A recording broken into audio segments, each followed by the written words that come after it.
Hello, BookTube. I've got some mail for you today. A little bit of mail on a washed out sunny day. It rained buckets last night.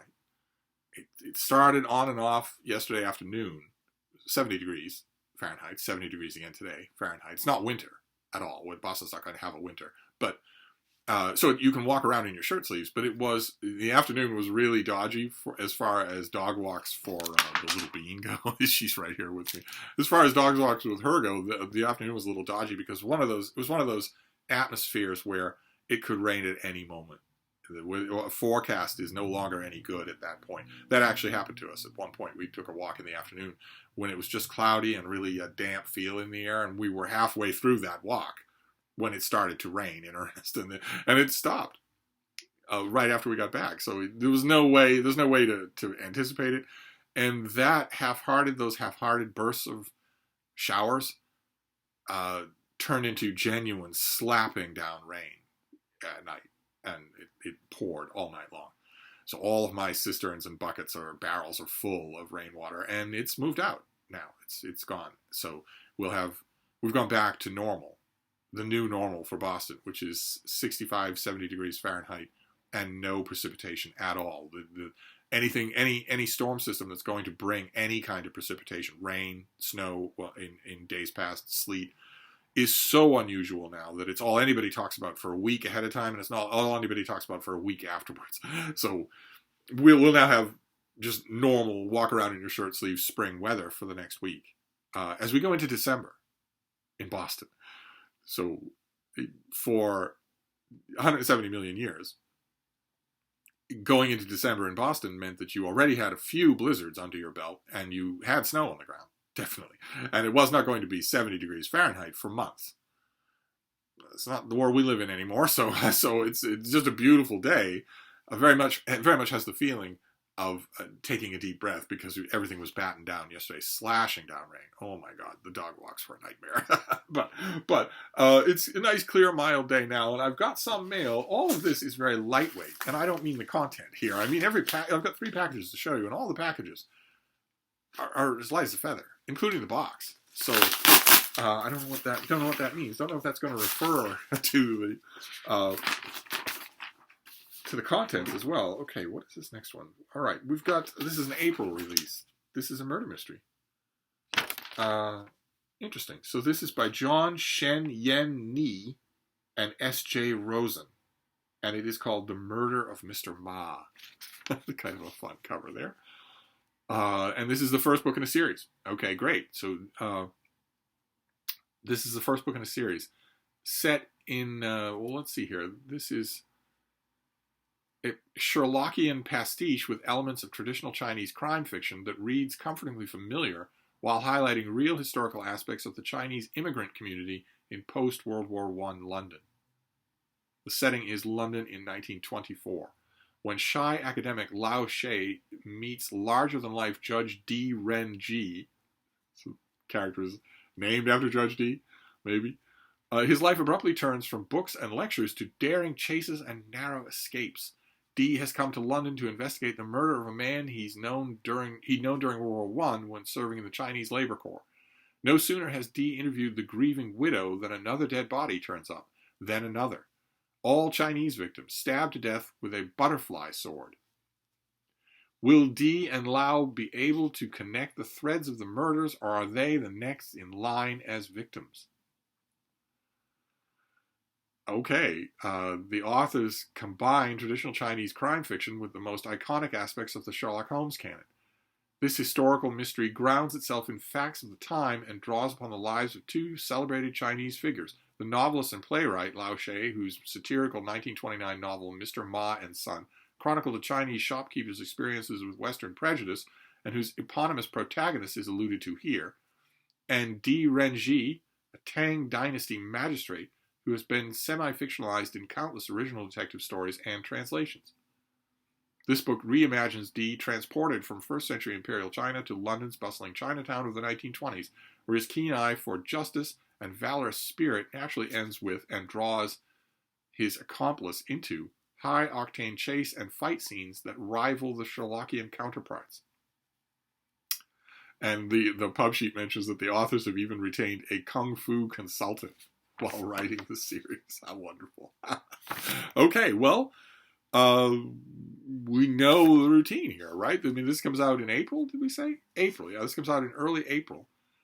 And you know already my concerns with the book. It sounds absolutely delightful. My concern will be, there's a killer, right? There's a killer in the book who's killing people and killing them in a certain way with a butterfly sword. And it's one dead body and then another dead body and then another murder. It's a string of murders. And our two heroes have to solve those murders. So you already know, given that, the 21st century, is the book's ultimate conclusion going to be, sure, that vicious mass murder was bad, but not as bad as the prejudices of the people of the time? In other words, is the book going to say, is the book going to look straight at me as the reader and say, well, you're not a serial killer, but you are still the villain? If the book is going to lecture me, then I have no interest in it. But it might not. It sounds like a lot of fun, so it might not do that. I find, and maybe this is just me at the end of the year. I only have a couple weeks left here, so maybe it's just me at the end of the year. But I find that I'm a lot less tolerant of that kind of lecturing. I don't want anything to do with it anymore. For the first couple of years that this was happening, from 2015 on, my attitude was, well, you're going to do that, okay, I'm going to see that right away, but I can pick, at the buffet, I can pick around it and see what other things are worth talking about here. Now I don't want anything to do with it anymore. I want it to be over. But this might not do that. It sounds really interesting. And it's the first book in the series, which is always fun. Then we'll move on. This next package first one was a manila envelope. This is one of these cardboard things, still light as a feather. Let's see what this next one is.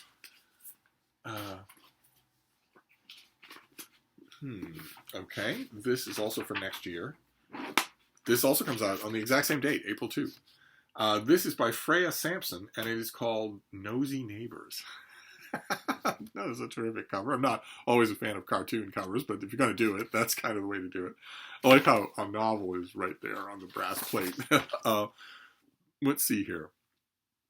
So this is a heartwarming story of found family and connection that has become her signature style, except this time there's a twist. This is the author's first mystery. So we again have a groundbreaking, a first, an entry point for a mystery. That found family is blue-haired Twitter activist code speak for friends. They use found family because family creates obligation. It makes it so that they can make you do things that you don't want to do.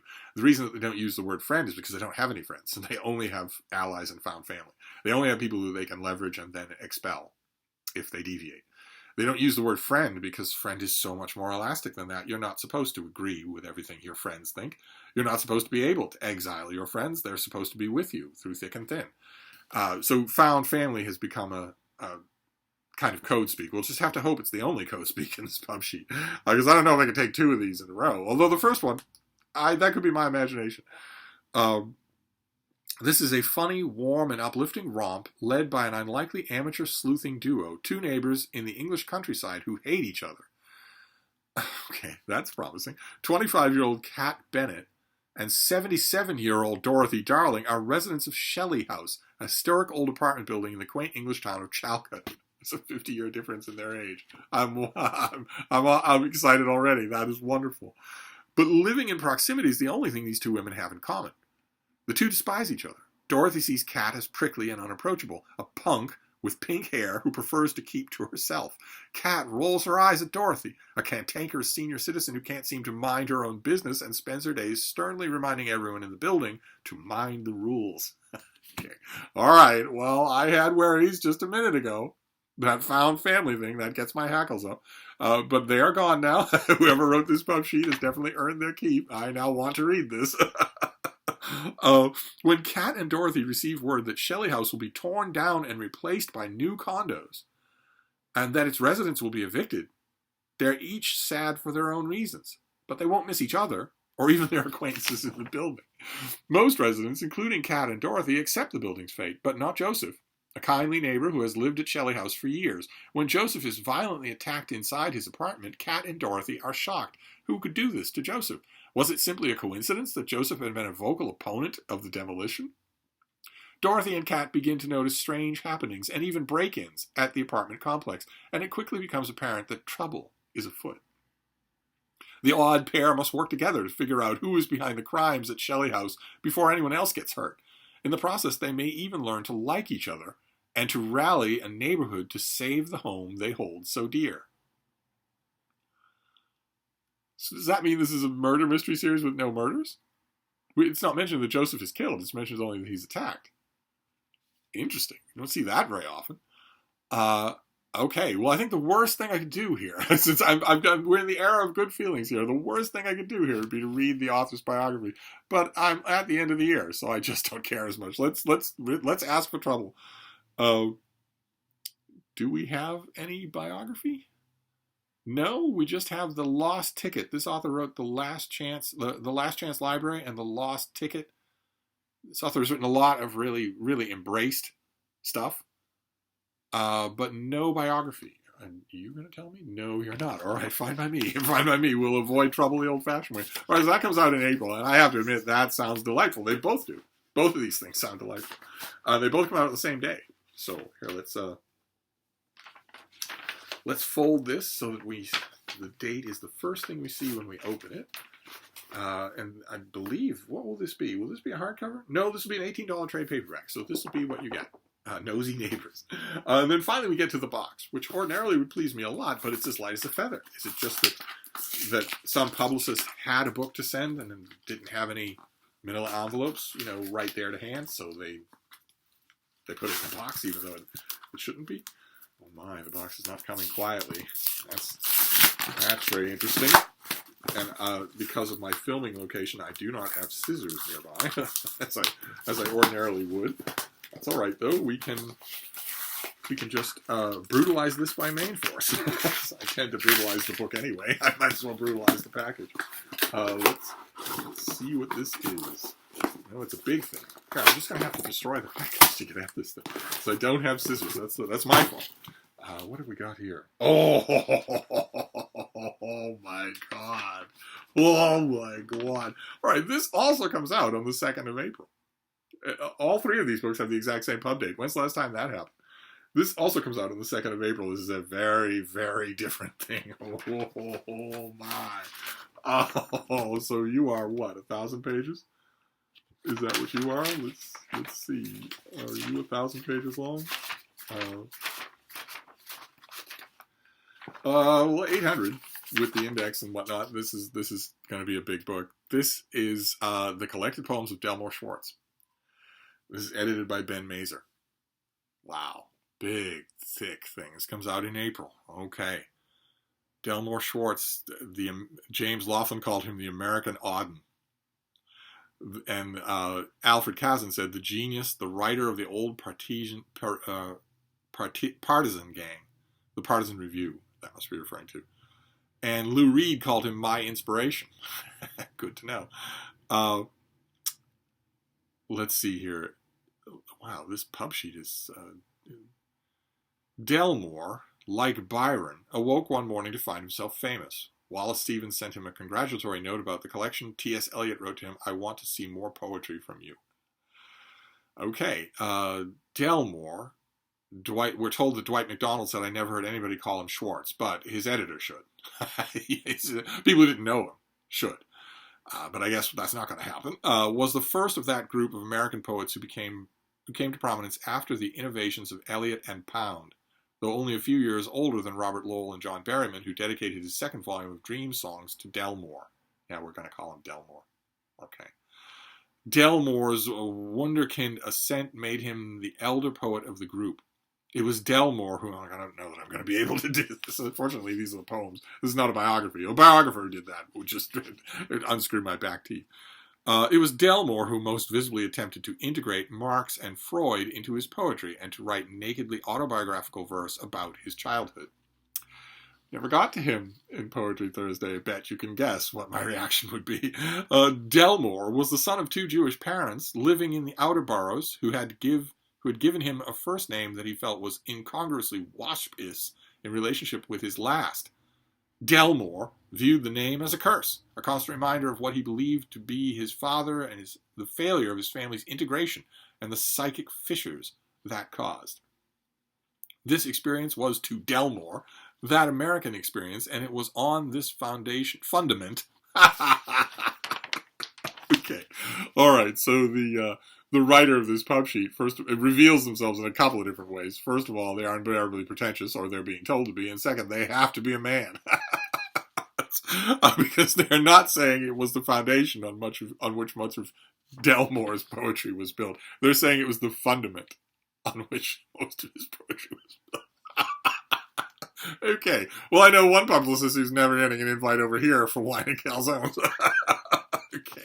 All right, let's forge on. Let's see what more we can learn about Delmore.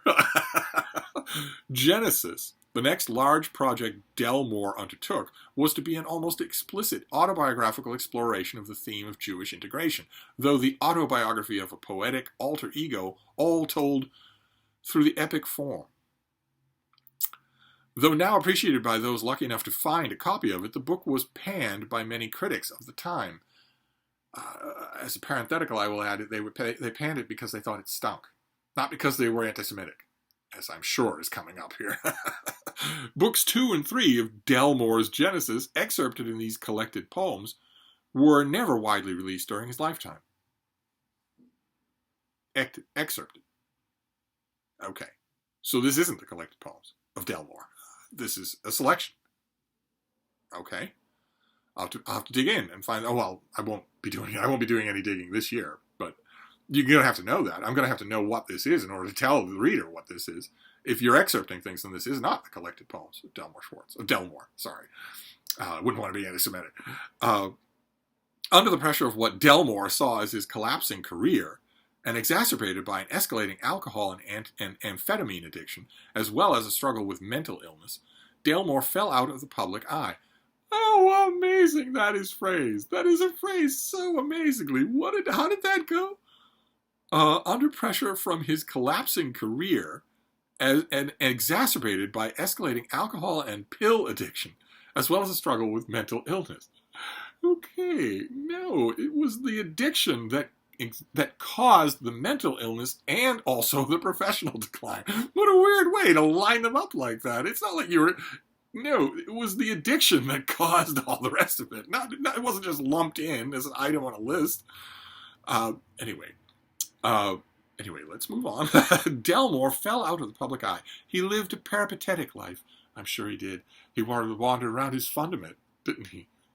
Peripatetic means wandering.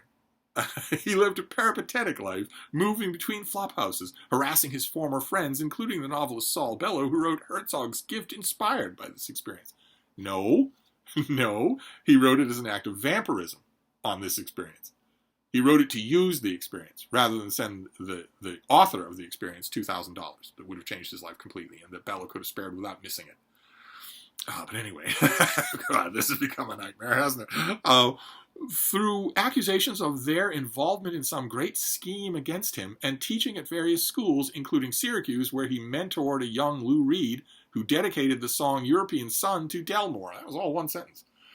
At the time of his death, Delmore's papers were scattered. It was only through the work of Dwight MacDonald, who gathered them and donated them to the Yale Library, and James Atlas, whose fantastic biography of just Delmore, is available from FSG.